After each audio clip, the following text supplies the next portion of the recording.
연합으로 함께 하면서 지난주부터 히브리서 12장 말씀을 좀 나누고 있어요. 예수님을 따르는 길 두 번째 시간입니다.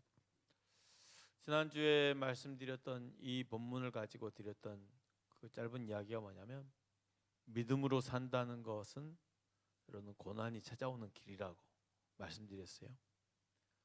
고난이 오는 것이 당연하다는 거죠. 그러면서 이 믿음의 선배들이 어떻게 살았는지 보라. 12장이지만 11장에 기록된 그 믿음의 허다한 증인들이 나열되어 있죠. 저들이 어떻게 살았는지. 그러면서 이 히브리서를 기록한 배경을 우리는 좀 알고 있어요. 제가 저번 주에 말씀드렸죠.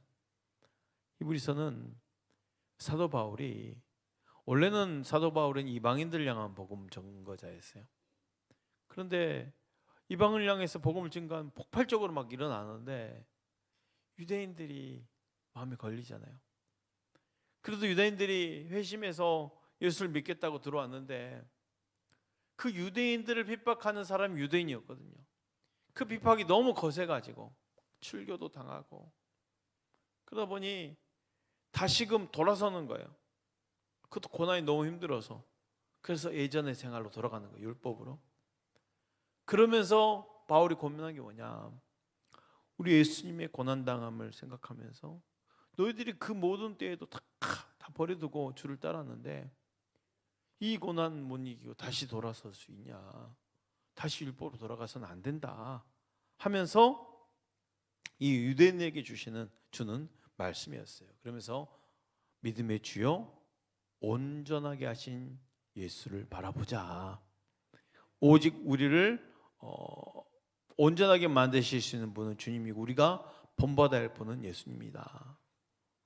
허다한 증인들이 있지만 그 사람들이 우리가 본받아야 할 분들이 아니고 예수를 본받고 나아가다 보니 어느덧 그 반열에 우리도 함께 있는 거죠. 히브리 11장에 기록된 그 믿음의 허다한 증인들의 반열에 같이 있는 거예요. 우리 예수를 바라보며 달려왔더니 우리도 증인이 되는 거구나. 지금 그걸 말해주고 있는 거예요. 우리가 오직 바라봐야 할 것은 오직 십자가와 예수님. 그 예수님 안에 믿음의 주요 온전하게 하시는 유일한 분이라는 것을 예수님이 보여주고 있는 거죠. 그리고 그 믿음의 주요 온전하게 하신 이인 예수를 바라보면은 십자가 고난뿐만 아니라 십자가 고난 너머에 있는 부활의 영광이 같이 보이는 거죠. 그 영광을 위해서. 그래서 예수님을 바라본다는 것은 예수님의 삶을 바라본다는 거예요. 삶을 바라본다는, 우리도 그 삶을 그도 동일하게 한다는 거예요. 예수님과 동일하게. 그럼 예수님은 어떻게 살았는가? 아버지와 함께 동행하며 살아요. 하나님 아버지와 함께 말씀과 함께 살았어요. 그리고 끊임없이 교제하며 살았어요. 하나님과. 기도죠. 그러면서 예수님의 그 믿음의 삶의 결국이 뭡니까? 내가 세상을 이겼노라 였거든요. 오늘 이어서 예수님 따르는 길 두 번째 시간. 신앙생활은 예수님을 따르는 길이죠. 예수를 믿고 산다는 것은 예수님과 같은 가치관, 예수님과 같은 생각을 갖는 거예요. 예수님의 운명으로 사는 거예요. 성령이 임하시면 우리 예수님과 같은 마음을 주셔요. 복음을 영접한 우리를 예수님의 운명 속으로 밀어 넣는 거죠. 성령께서 우리에게 예수님이 세상을 바라본 안목과 동일하게 우리도 세상을 바라볼 수 있도록 만들어 주셔요. 예수님과 같이 살다 보니 자연히 예수님이 가는 그 길을 걷게 되는 것입니다. 그래서 본문은 그렇게 예수님의 길을 걷는 이들을 일으켜 구름같이 허다한 믿음의 증인들이라고 말하고 있어요. 이들 모두가 예수님 때문에 세상으로부터 버림받은 삶이었거든요. 그래서 히브리서 11장 믿음의 사람들은 모두가 다 예수님의 삶을 살아낸 사람들이에요. 선취적으로. 그런데 우리가 이해가 안 되는 게, 그 히브리서 11장에 기록된 대부분의 사람들은 어떤 사람입니까? 예수님 오시기 전의 사람들이거든요. 구약의 사람들이 어떻게 예수님의 삶을 선취적으로 살았까? 여기 선취적이란 말은 미리 살아냈다라는 말이에요. 고난을 가지고 살아냈다라는 뜻입니다. 앞서 살았다. 예수님 십자가에 당하실 고난을 구약시대 그 사람들이 미리 맛본 거예요. 이 구약시대 예수님 오시기 전이었지만 예수님의 삶을 선취적으로 살면서 증인이 된 거예요. 무엇이 저들로 하여금 그런 삶을 살아내게 했을까요? 그럼 믿음입니다. 복음을 믿는 믿음의 능력이 이들로 하여금 예수님의 삶을 살도록 간섭하는 거예요. 여러분, 우리가 분명히 알아야 될 거, 우리 신앙 가운데 동일한 게 있어요. 믿음 동일합니다. 예수님 동일합니다.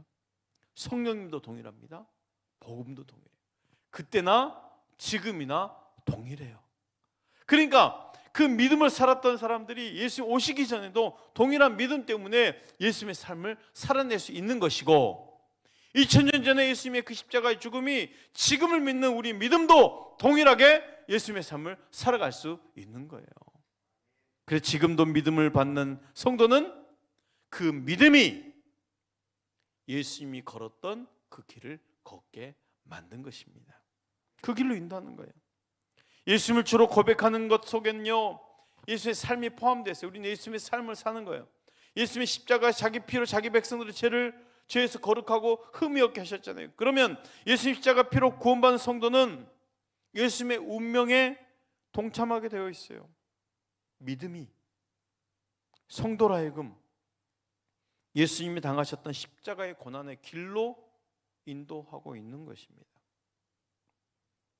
지금을 살고 있는 우리 성도들도 히브리 11장에는 구약의 그 믿음의 증인들처럼 그 믿음이 복음과 함께 고난의 길로 인도해 주고 있어요. 지난주에도 말씀드렸죠. 고난 받는 게 당연하다는 건데 예수 믿는 게 너무 부담스럽다. 근데 오늘 본문 무엇을 말하고 있어요? 너희들이 예수 믿다가 잠시 당하는 그 고난 때문에 뒤로 물러가지 마라 라고 말했어요. 성도가 예수 믿음에 살다가 보면 갖가지 고난을 당할 터이니 그럴지라도 낙심하지 말라는 격려예요. 예수님이 피 흘려서 너희 죄를 다 용서했으니 너는 아무렇게나 살아도 될 사람이 아니라 믿음으로 살면서 당하는 아픔이 있거들랑 예수님이 당한 십자가를 생각하고 이겨내라는 것입니다. 고난을 환경으로 극복하지 말고 그 고난 안에서 믿음의 삶을 살아내라는 거예요. 어찌 보면 부담되고 힘든 일입니다. 고난이 없다라는 말이 아니고, 고난을 환경으로 이겨내라는 말도 아니고, 고난이 있거든 그 고난 속에서요, 그 고난 속에서 믿음의 삶을 살아내려고 지금 고민하고 있는 거예요. 여러분, 그리고 예수님을 본받으세요 이 말은요, 우리가 살아가야 할 일이 있다는 거예요. 살면서 해야 할 일이 있다는 말인데, 그 일은 뭐냐? 예수님처럼 대접을 받겠다라는 거예요. 마치 예수님이 큰 대접을 받는 것처럼 생각하지만 예수님처럼 대접받는다는 말은 무슨 말이냐면 세상으로부터 버림당한다는 말이에요. 그러니 오늘 본문에서 본 삼으란 말은 우리가 담당할 몫이 있다는 말이에요. 세상에서의 성도의 운명을 말하고 있습니다. 믿음으로 살다 보면 이런 고난이 오니 경계하라는 말입니다. 어렵고 힘들면 히브리 11장에 믿음의 사람들을, 믿음의 증인들을 생각해 보라는 거예요. 앞서 고난의 길을 가신 예수님을 생각해 보라는 거예요. 그들도 믿음 때문에 숱한 고난을 당하지 않았니? 예수님도 이런 고난을 당하지 않았니? 너만 당하는 것이 아니고 성도라면 누구나 예외 없이 다 당하는 것이니 놀라지 말라는 거예요. 예수님도 그 고난의 장본이니 본보기로 보고 위로를 삼으란 말이에요.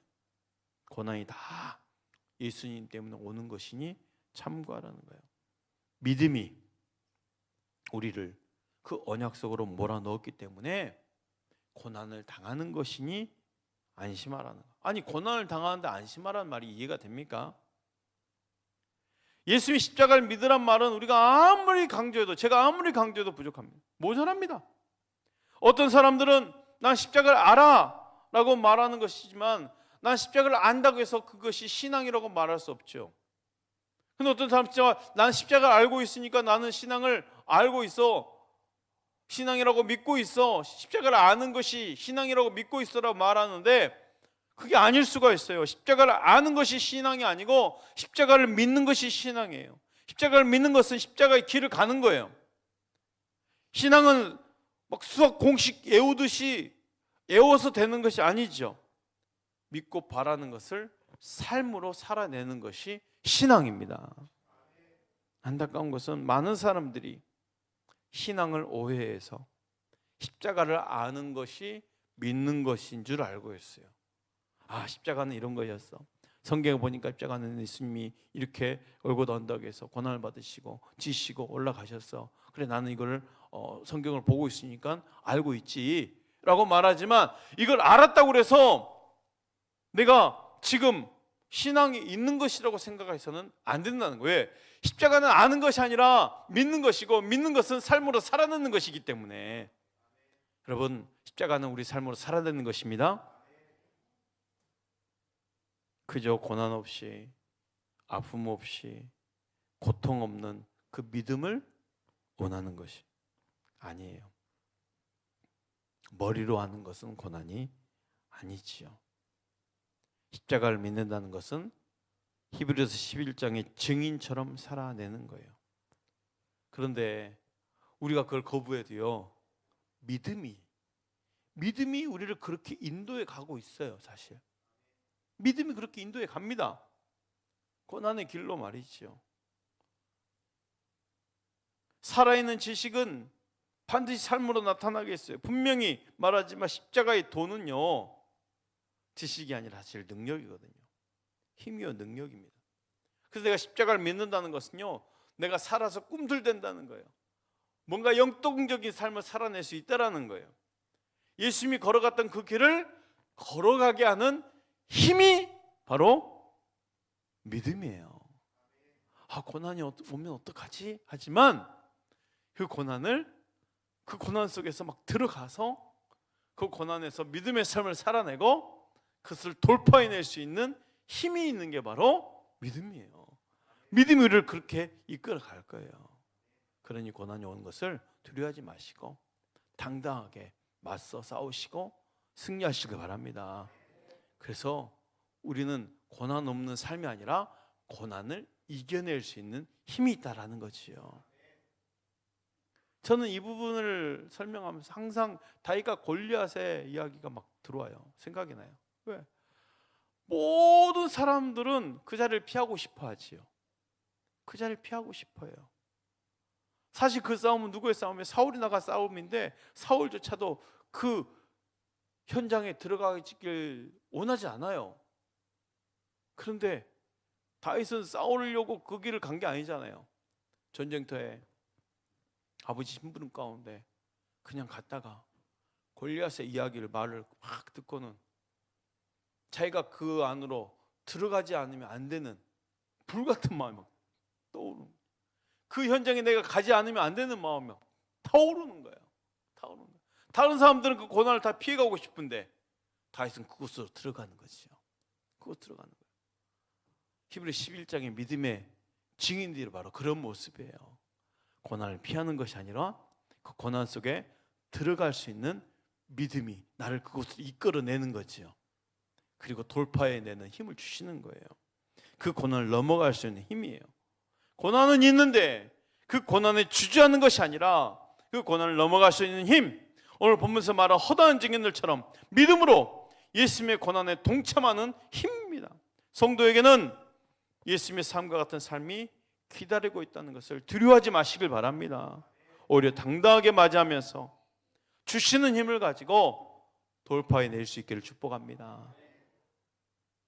예수님과 같이 세상으로부터 버려진 삶을 일컬어 어떤 삶이라고 말하냐면 거룩한 삶이라고 말해요. 우리가 때로는 거룩한 삶 말하지만 이 거룩한 삶이란 것은 예수님과 같이 세상에서 버려지는 삶이 거룩한 삶이에요. 그래서 구별된 삶인 거죠. 사실 무슨 구별입니까? 세상을 거절하는 구별이에요. 세상 사람들과는 다른 가치관으로 살아가는 삶을 말해요. 내가 윤리적으로 도덕적으로 깨끗하게 살았기 때문에 도덕적인 거룩한 삶이라고 하는 것이 아니라 세상 사람들과 전혀 다른 길을 걸었기 때문에 구별되었기 때문에 거룩한 삶인 거예요. 세상을 거절하는 삶. 우리 예수님은 이 세상에 어떻게 살았습니까? 본인이 누울 곳이 없을 정도로, 그렇지, 마음 편하게 누울 곳이 없을 정도로 나그네처럼 산 거예요. 외국인처럼 살아가는 삶. 삶의 목적에서, 삶의 이유에서 세상 사람들이 이해할 수 없는 사람으로 살아내는 그 삶을 살아냈지요. 사도 바울의 말이 있습니다. 갈라디아서 말씀 한번 볼까요? 갈라디아서 5장 24절 말씀. 그리스도 예수의 사람들은 육체와 함께 그 정욕과 탐심을 십자가에 못 박았느니라. 갈라디아서 6장 14절도 한번 읽어주십시오. 그러나 내게는 우리 주 예수 그리스도의 십자가 외에 결코 자랑할 것이 없으니 그리스도로 말미암아 세상이 나를 대하여 십자가에 못 박히고 내가 또한 세상에 대하여 그러하니라. 이렇게 십자가에 자신을 못 박았던 바울이, 그 십자가에 자신을 못 박았던 바울이 오늘 히브리서에서 본문에서 강조하는 바가 무엇입니까? 모든 무거운 것과 얽매기 쉬운 죄를 벗어버리고 인내로서 우리 앞에 당한 경주를 경주하라는 거예요. 육신의 정욕과 안목의 정욕과 이생의 자랑거리에 매이지 말라는 말입니다. 한마디로 세상에서 먹고 사는 일에 삶의 목적을 두지 말라는 거예요. 이 세상이 전부가 아니라 앞으로 오는 세상이 진짜라는 거예요. 영적 싸움이란 육신의 소욕을 날마다 차서 복종시키는 거죠. 육신이 이끄는 대로 사는 것이 아니라 이것과 싸우는 것. 복음을 영접한 성도들 안에는 바로 성령님이 계심을 믿으십시오. 그 성령님이 싸워서 이기게 만드실 거예요. 내 안 성령님 계셔요. 성도 안에 거하시는 성령님이 땅을 바라보지 말고 위를 바라보게 하실 것입니다. 성도이기 때문에 예수님과 같이 동일하게 구별된 삶으로 인도되는 거예요. 그렇게 인도되니까 당연하게 고난이 찾아올 수밖에 없죠. 그래서 믿음은 우리를 고난으로 이끌어 가는 거예요, 사실. 그런데 그것이 당연하니까 들어오지 말라라는 거죠. 허다한 믿음의 증인들의 삶을 보면서 그 고난을 돌파해낼 수 있는 힘이 있다는 것을 믿고 그 고난 앞에 당당하게 이겨내라는 거예요. 그래서 우리 가치관을 바꿀 필요가 있어요. 사실 어느 누구도 예수님과 같은 고난의 삶을 살고 싶어하는 사람이 없지요. 모든 사람이 고난을 피하고 싶어하지요. 자발적으로 고난 받겠다는 사람은 없습니다. 이 고난은 우리 예수님도 피하고 싶었어요. 히브리 11장 사람들 다 동일한 마음 아니었겠습니까? 그런데요, 복음을 믿는 믿음이, 그 믿음이 간섭을 하니 그냥 고난의 삶으로 뛰어 들어가는 거지.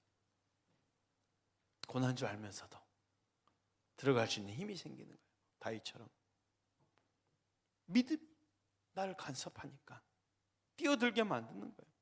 복음을 믿는 믿음이 세상을 거절하고 하늘에 있는 본향으로 끌고 가더란 말입니다. 하늘로 끌려가다 보니 자연히 세상의 것은 눈에 들어오지 않고 세상의 것이 거절되는 거죠. 멀어지는 거죠. 그러다 보면 세상에서 어떻게 사는 거예요? 나그네처럼 사는 거예요. 외국인처럼 사는 거예요. 그래서 나그네와 애국인이라는 삶은 뭐예요? 세상을 거절하는 삶입니다. 복음을 영접해서 의인이 된 사람들은요, 이 세상에서 나그네처럼 사는 것임을 믿으시길 바랍니다. 그런 예수 믿다가 어려운 일 닥치면 낭망하는 것이 아니지요. 믿음이 나를 십자가의 길로 인도하고 있는구나, 여기시기 바랍니다. 그래서 십자가의 시선을 집중하는 거죠. 나를 당신의 피로 사신 그 예수님 십자가의 피 사건은 나에게 제사함을 주었죠. 그러므로 우리 그리스도의 시선은 항상 예수님 십자가를 바라보는 거예요. 그분의 십자가와 그 십자가 넘어 있는 부활의 영광을 바라보는 거죠. 히브리 12장 1절이죠. 오늘 본 말씀입니다. 함께 읽어볼까요? 시작. 이러므로 우리에게 구름같이 둘러싼 허다한 증인들이 있으니 모든 무거운 것과 얽매기 쉬운 죄를 벗어버리고 인내로서 우리 앞에 당한 경주를 하며 믿음의 주요 또 온전하게 하신 이인 예수를 바라보자.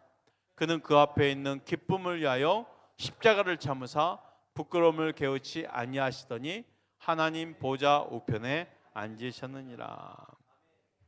그래서 저자는요, 우리에게 인내로서 믿음의 경주를 계속하라고 말하고 있어요.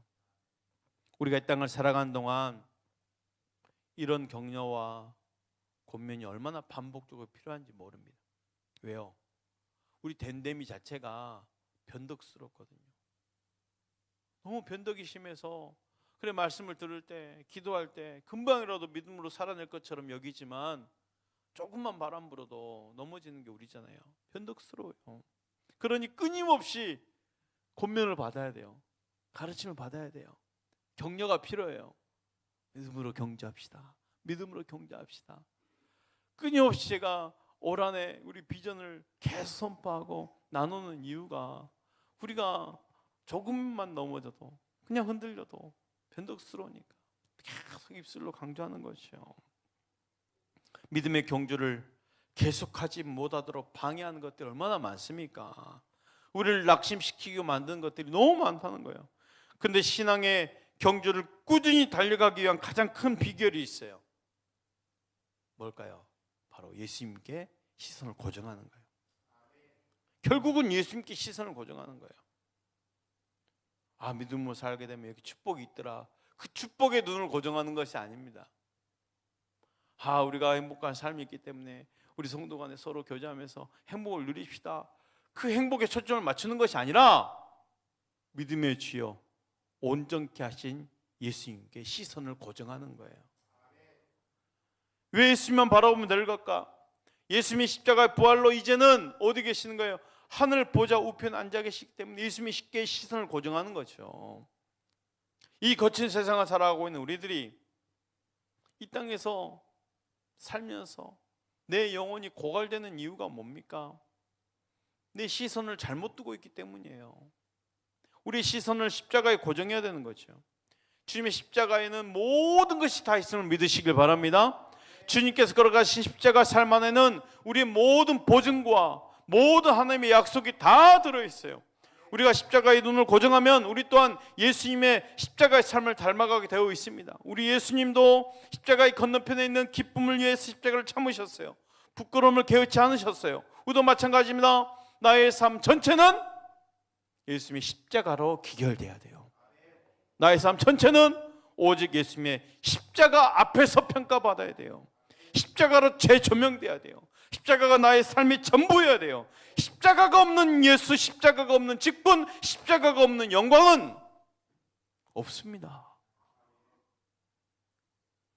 오직 십자가를 통과해야 영광이 있는 거예요.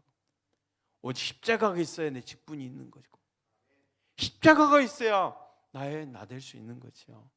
십자가가 없는데 그냥 영광을 받는다? 십자가가 없는데 내 직분이 바로 세워진다? 절대로! 우리 모든 것은 십자가로 기결돼요. 그렇다면 십자가를 통해서 우리는 무엇을 참을 수 있어야 될까요? 먼저는요, 말로 할 수 없는 부끄러운 수치도 감당할 수 있어야 됩니다. 가장 기본적인 거죠. 따라합시다. 말로 할 수 없는 부끄러운 수치를 감당하자. 예수의 십자가 현장을 보십시오. 그의 옷을 벗기고 흉포를 입히고 가시관을 머리에 씌우고 갈대를 오른손에 들게 있어요. 어떤 모습입니까? 너가 유대인의 왕이냐? 그래, 왕처럼 만들어줄게. 조롱하는 거예요. 조롱하는 거예요. 그러면서 얼굴에 침을 뱉고 주먹으로 얼굴을 때리고 갈대를 빼앗아서 그의 머리를 치면서 왕노릇 해봐라고 희롱하고 있어요. 마태복음 26장 67절 68절 한번 보십시오. 이에 예수의 얼굴에 침 뱉으며 주먹으로 치고 어떤 사람은 손바닥으로 때리며 68절 이 그리스도야 우리에게 선지자 노릇을 하라. 너를 친 자가 누구냐 하더라. 마태복음 27장 27절 31절까지 없습니까? 그에게 침을 뱉고 갈대를 빼앗아 그의 머리를 치고 희롱을 다한 후에 흉포를 벗기고 도로 그의 옷을, 본인이 입었던 옷을 입히고 십자가의 못박으로 끌고 나가더라 그랬어요. 여러분 보십시오. 십자가 현장 바로 전에 어떤 일이 있었습니까? 가히 너무나도 부끄러운 수치를 당하는 거야. 너무나도 부끄러운 수치. 여러분 만약 이런 수치를 당했다면 얼굴 들고 다니지 못할 거예요. 그런데 십자가에는요, 이 부끄러운 수치가 있었어요. 예수님이 나무에 달리기 전에 아주 인격적인 모독을 당하셨어요. 그런 생각해 보세요. 우리가 아무리 인격적인 모독을 당했다 한들 예수님만큼이나 당한 사람이 있었을까? 그잖아요.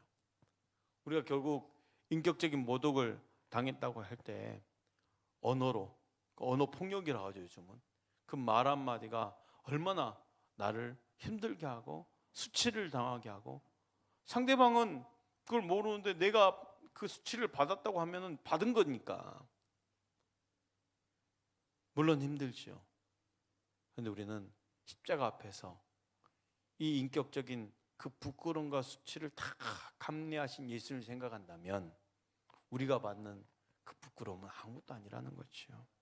어느 누구도 예수님만큼은 아닙니다. 예수님을 생각한다면 우리의 수치의 부끄러움은 아무것도 아니라는 거죠. 그 십자가 앞에 우리 부끄러운 것도 다 던져 넣으시기 바랍니다. 우리는 또한 십자가에서 무엇을 참아야 될까요? 감당할 수 없는 고통도 참아야 돼요. 부끄러운 인격적인 그 수치도 참아내야 되지만 실질적으로 몸으로 느끼는 그 고통마저도 우리는 참아낼 수 있어야 되는 거예요. 십자가는요, 아픔의 길입니다. 하지만 그 아픔의 길을 넘어 영광이 있다는 것을 믿으십시오. 이사야 53장 5절 말씀 한번 볼까요? 우리 함께 봉독해 봅시다. 시작.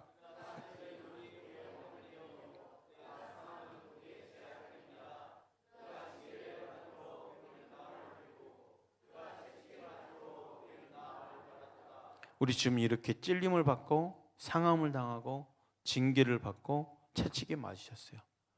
왜요? 내 허물 때문에, 나의 죄악 때문에, 그리고 나에게 평안을 주시기 위해서, 그리고 나에게 나음을 주시기 위해서, 치유를 주시기 위해서. 사랑하는 성도 여러분, 우리 각자의 십자가의 길이 평탄하지만 않을 것입니다. 좁고 험하고 아프고 고통의 길일 수 있어요. 하지만 그 길에 우리 주님이 함께함을 믿으시기 바랍니다. 그 아픔을 이겨낼 힘을 주실 것임을 믿으십시오. 그리고 뭘 박아야 할까? 우리 헛된 자존심도 다 박아야 돼요. 헛된 자존심. 우리가 예수를 믿고 달라져야 할 것이 있다면 내 살아있는 자존심이 다 죽어져야 된다는 거죠. 그 자존심이 결국 정욕과 탐심으로 나타난다는 거 아십니까? 여러분, 우리 하찮은 자존심이에요. 사실 내 탐심, 내 욕심을 지켜내기 위한 거예요. 생각해 보면 예수님이 나의 죄를 위해 십자가에 달리셨어요. 나의 죄를 위해 고난을 당하셨어요. 나의 죄를 위해 온갖 수치를 다 당하셨어요. 생각해 보면 우리 그리스도 예수 그리스도께서는 나 그리스도인에게 자존심은 이미 어디에 박힌 거예요? 십자가에 다 박은 거예요. 나에 있는 모든 자존심은 다 십자가에 못 박은 거예요. 갈라디아서 5장 24절 그리스도 예수의 사람들은 육체와 함께 그 정욕과 탐심을 십자가에 못 박았느니라 그랬어요. 그 정욕과 탐심을 십자가에 못 박았느니라. 아까 말씀드렸죠. 내가 가진 그 하찮은 자존심이 결국 탐심과 정욕이라고요. 다 내 욕심을 위한 것이에요. 내 욕심 공격당해서 그 자존심이 힘들어지는 것이요. 그런데 우리의 자존심은 이미 십자가에 못 박았습니다. 그 정욕과 탐심을 십자가에 못 박은 자들이에요. 이제 그리스도인의 자존감은요, 어떤 자존감이었냐? 죄와 싸우는 자존감이어야 돼요. 무슨 말입니까? 죄와의 싸움에서 세워지는 자존감이 있어야 되는 거예요. 우린 여기서 자존감을 가져야죠. 죄와의 싸움에서 넘어지는 것이 자존심 상하는 것이어야 돼요. 죄와의 싸움에 승리함으로 여기에 예리한 자존심을 세울 수 있어야 돼요. 오늘 이 밤 그런 자존감으로 십자가로 말미암아 승리하시기를 바랍니다. 예수님의 길이 곧 우리의 길임을 기억하면서 또 감사함으로 걸어가시기를 바랍니다.